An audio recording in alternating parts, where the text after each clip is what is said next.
Hey, what's going on, you guys? So in today's video, I will show you how you can play Spotify while playing games on your device. So this works for both iPhone and Android. So this is going to be quick and easy.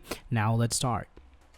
Alright, so first here we need to open up Spotify app on our device. Now here, choose the music that you want to play in the background and play it. Now let's go back to the home screen, and if we look at here, we can see that Spotify is still playing. Now open up a game you want to play and let's check out.